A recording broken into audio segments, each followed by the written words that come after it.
Hello, and welcome to Deadly Paranormal Podcast. I'm your host, Tony. In this podcast, I am going to be talking about the paranormal, ghosts, legends, folklore, and supernatural creatures. So, sit back, relax, and enjoy the show, and thank you for listening. Episode 1: Spearfinger and the Stone Man. One of the scarier legends is the Cherokee story of Spearfinger, a female creature with one long sharp finger on her right hand and stone-like skin. She was said to have sounded like thunder as she stalked the Chilhowie Mountain, crushing rocks into the ground when she steps on them. Her mouth is stained with blood from the liver she has eaten. Her voice echoes down the mountain to the Cherokee villages and scares the birds away, which the people have traditionally seen as a warning sign. In autumn, Cherokee people have traditionally burned brush fires. These brush fires have covered entire mountainsides. Spearfinger is known for being attracted to these fires.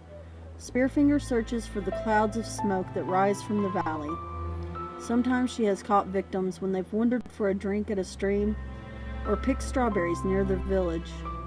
Her most dangerous attribute is deception, appearing harmless and trustworthy, hiding her identity and her powers while luring unexpected children. Sometimes an old woman would approach along the trail where the children were picking strawberries or playing near their village and would say to them coaxingly, "Come, my grandchildren, come to Granny and let Granny dress your hair." When some little girl ran up to her and laid her head in the old woman's lap to be petted and combed, the old witch would gently run her fingers through the child's hair until it fell asleep. Then she would stab the little one through the heart or the back of the neck with the long finger, which she had kept hidden under her robe. Then she would take out the liver and eat it. The Cherokee have traditionally been very cautious about strangers and were suspicious of those who wandered off alone, as they could come back as the liver eater in disguise. There are many tales of her deception, including her trick of turning into her victim, hiding the body and going to the victim's house to wait until the family was asleep to take all of their livers. Parents warned children not to go into the forest alone because Spearfinger waited for them and made sure they knew she would appear as grandmother or as their favorite aunt.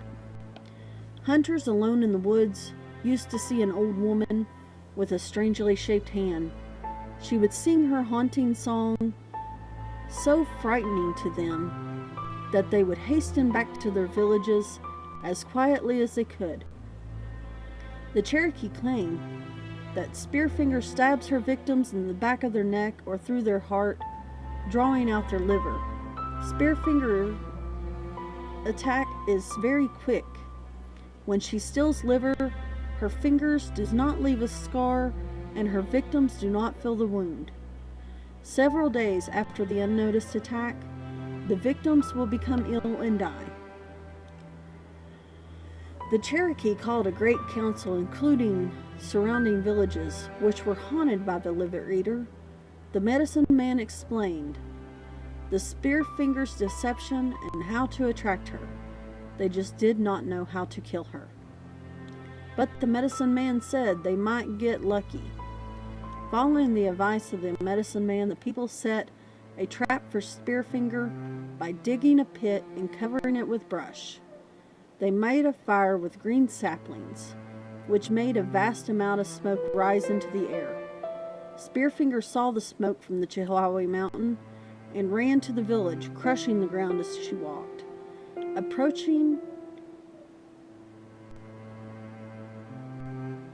She approached, hiding her right hand with a blanket. When they saw her as an old woman, the hunter hesitated, thinking she was one of their own from a neighboring village. She called to them for help as she walked, but the medicine man knew her trick. He threw his spear first. which broke into pieces when it hit her. The rest of the hunters began to attack, seeing through her disguise. Her skin deflected the arrows. Spearfinger revealed her covered hand, ran towards the men, and fell into their pit. She was unharmed by the stakes and swatted at the arrows as they were irksome gnats.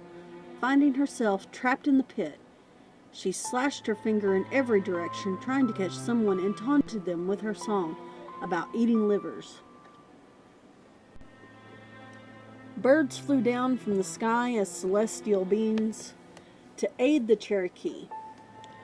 A bird called a titmouse flew to the hunting party and sang his song, which to the Cherokee sounded as heart. So they aimed for her chest. When the arrows failed to kill her, they caught the titmouse and cut off its tongue. And ever since then, whenever the people see the titmouse's short tongue, they are reminded that it's a liar. It was not that the bird lied on purpose, but that he simply did not specify enough.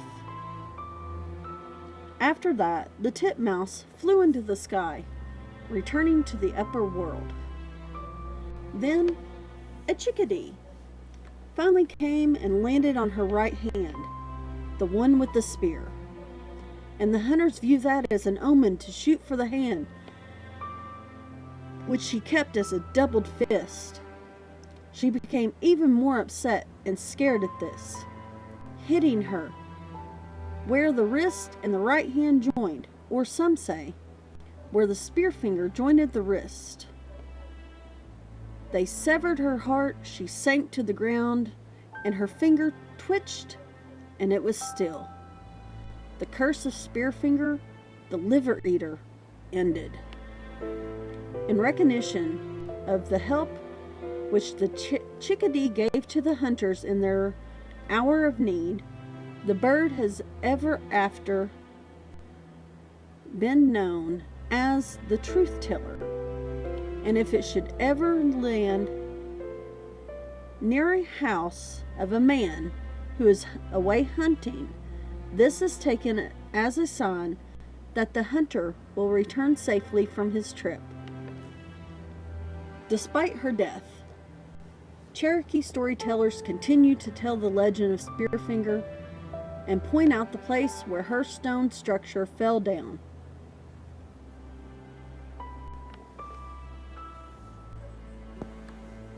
Another mountain legend tells of Spearfinger's enemy called Stone Man. Stone Man, her other liver-eating friend, heard victorious cheers and later saw her right hand with a spear on a post beside the village. He considered himself warned. Knowing his own weakness, Stone Man shrugged the warning off because no one knew it yet. He continued to sing his song of war, livers, and hunting. One day, when all the people of the settlement were out in the mountains on a great hunt, one man had decided to go on ahead and climb to the top of the highest mountain range, and found a large river on the other side. He was looking across the river when he saw an old man walking on the opposite ridge with a cane that seemed to be made of some bright, shining rock. The hunter watched him for a few minutes and saw that every little while the old man would point his cane in a certain direction, then draw the cane back to him, and he smelled the end of it. At last he pointed it in the direction of the hunting camp on the other side of the mountain.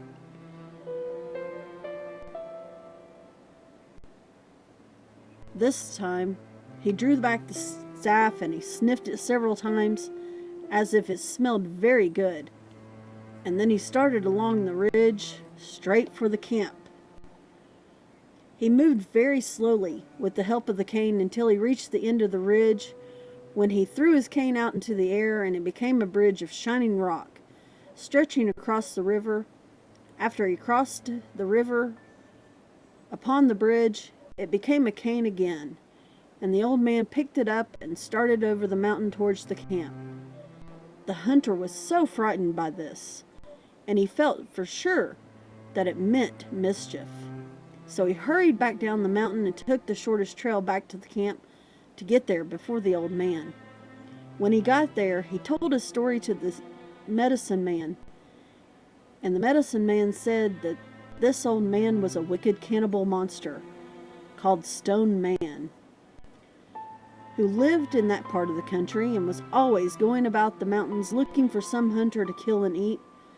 It was very hard to escape from him, because the stick guided him like a dog, and it was nearly as hard to kill him because his whole body was covered with the skin of solid rock. If he came, he would kill and eat them all, and there was only one way to save themselves. The Stone Man could not bear to look upon a minstrel woman. If they could find 7 women in the minstrel cycle to stand in the path as he came along, the sight would for sure kill him. So they asked among all the women and found 7 who were in the minstrel cycle, and with one of them it had just begun. By the order of the medicine man, they stripped themselves and stood along the path where the old man would come. Soon they heard Stone Man coming through the woods, feeling his way with his stone cane. He came along the trail to where the first woman was standing, and as soon as he saw her, he started to cry out, "My grandchild, you are in very bad state." He hurried past her, but in a moment he met the next woman and cried out again, "My child, you are in a terrible way." He hurried past her, but now he was vomiting blood. He hurried on and met the third, and then the fourth, and then the 5th woman.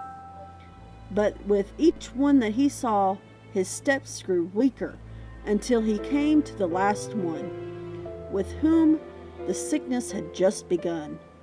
The blood poured from his mouth and fell onto the trail. The medicine man drove 7 sour wood stakes through his body and pinned him to the ground. When night came, they piled the great logs over him and set fire to them, and all the people gathered around to see. Stone Man was a great stone-clad, and he knew many secrets.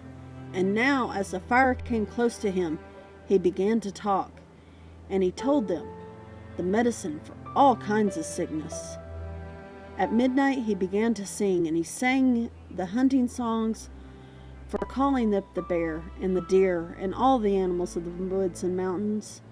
As the blaze grew hotter, his voice sank low and lower, until the last, when the daylight came, the logs were a heap of white ash, and the voice was still.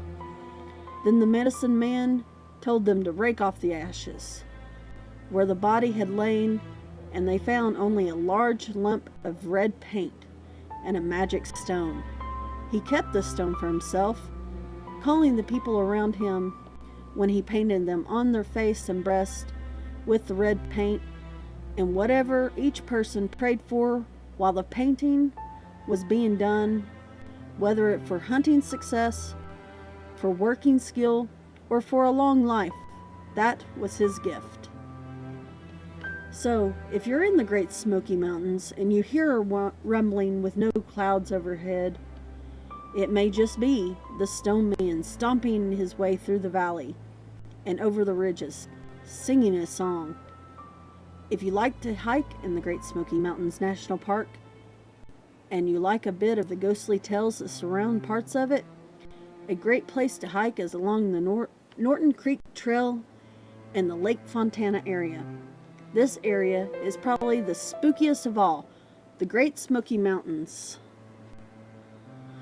It is a place where Spearfinger used to roam, and also the Stone Man still walks the hills around here. And you can take a long hike into the woods and roam around crumbling pioneer ruins and over 200 cemeteries.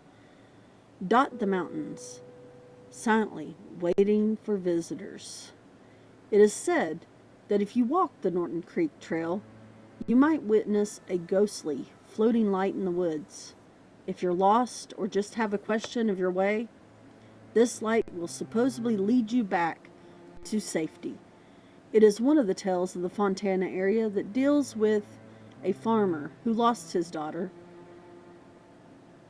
and was lost and disappeared when he went to search for her, disappearing himself.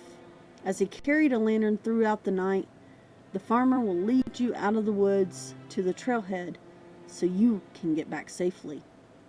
Just another folk tale, along with Spearfinger and Stone Man, can set children's minds to making up ghost stories that will not let them sleep at night. So if you're ever in the area, remember the tale of Spearfinger and her blood-stained mouth from eating the livers of her victims, Stone Man who still wanders the mountains, and all the people who have come before, lived and died here in the mountains. Who knows who still wanders these forests and valleys looking for something they lost long ago. Legends aside, there have been many supernatural disturbances in this area. Some reported hearing an elderly woman crying or singing in the distance. A blue orb is to be the spirit of a young child that disappeared in the wilderness in the 1800s, never to be found again. Would you be willing to hike this trail looking for Spearfinger or Stone Man? Let me know in the comments below. And I hope you enjoyed today's episode. Thank you for listening. Have a great evening.